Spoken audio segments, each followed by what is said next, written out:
mengambil sebab-sebab atau al-asbab beserta benar-benar tawakal. Yang keenam, bersabda sallallahu alaihi wasallam kepada yang bertanya pada beliau, apakah peliharaannya ditambatkan atau dibiarkan dan tawakal? Dijawab oleh Nabi Muhammad sallallahu alaihi wasallam, ikatkan dan tawakal. Riwayat Al-Tirmizi dan dihasankan Albani. Yang ketujuh, bersabda sallallahu alaihi wasallam, sekiranya sesungguhnya kamu bertawakal pada Allah benar-benar tawakalnya, akan diberi rezeki kamu sebagaimana diberi rezeki burung-burung terbang pagi perutnya kosong dan pulang perutnya penuh. Ahmad 30/152 dan At-Tirmizi 2344 2344 dan Ibnu Majah 4164 dan Abu Ya'la 247 dan Al-Hakim 4/318 dan wasahahu Albani wa arwahahu wa ghuduhu min al-akhdh bil asbab. 8 dan 9, memakai sallallahu alaihi wasallam seketika memelihara diri dari mudarat, dan sesungguhnya sallallahu alaihi wasallam kelihatan di peperangan Uhud antara dua bahu atau memakai dua lapis baju perang. Diriwayatkan Abu Dawud dan An-Nisa'i dan Ibnu Majah dan Ahmad wa sahahahu Albani. Kesembilan,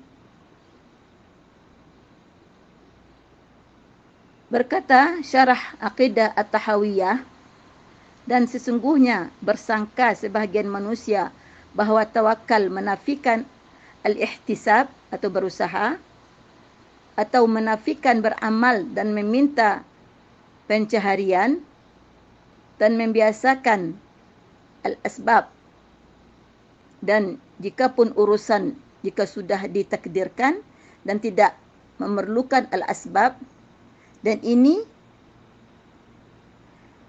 fasad, maka sesungguhnya ihtisab atau berusaha itu ada di antaranya fardu, ada macamnya, di antaranya fardu, dan di antaranya mustahab, dan di antaranya mubah, dan di antaranya makruh, dan di antaranya haram sebagaimana yang diketahui pada tempatnya. Dan sesungguhnya Nabi Muhammad sallallahu alaihi wasallam seutama-utama yang bertawakal, memakai pakaian perang dan berjalan di pasar-pasar untuk mencari nafkah, sampai berkata orang kafir, mengapa Rasul ini memakan makanan dan berjalan di pasar-pasar?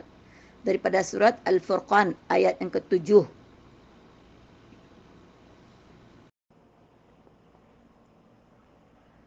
Yang ke-10, berkata Ibnul Qayyim, bahkan tidak sempurna hakikat ketauhidan kecuali dengan secara langsung al-asbab yang dipondisikan Allah memerlukan penyebabnya secara takdiran dan syar'an. Dan jika dirusakkan, menggores pada tawakal sendiri, sebagaimana menggores pada al-amr dan hikmah, dan melemahkannya di sisi mengira yang merusakkan bahwa meninggalkannya lebih kuat pada tawakal. Maka sesungguhnya meninggalkannya lemah menafikan tawakal, yang hakikatnya beriktimad atau bersandar hati kepada Allah pada mendapatkan apa yang memanfaatkan hamba di din atau di agama dan di dunianya, dan menolak apa yang memudaratkan di din atau agama dan dunianya, dan mesti dengan i'timad ini dari secara langsung al-asbab, dan jika tidak dia rusak untuk hikmah dan syarak, maka tidak menjadi hamba kelemahannya kebertawakal, dan tidaklah tawakalnya yang lemah. Dari Zat Ma'ad fi Huda Khairul Ibad 4/14. Yang ke-11, berkata Syekh Imam Ibn Taymiyah, Syekh Islam Ibn Taymiyah, berkata sebahagian dari ulama melengah kepada al-asbab, syirik pada tauhid, dan menghapus al-asbab jika ada al-asbab kurang di akal, dan berpaling dari al-asbab secara keseluruhan merusak pada syarak. Dan adapun sesungguhnya tawakal disuruh dengannya, ma'mur bihi atau disuruh dengannya, di mana berkumpul padanya keperluan atau kepentingan tauhid dan akal dan syarak. Amradul qalb atau amradul qulub, halaman 52, safhah 52.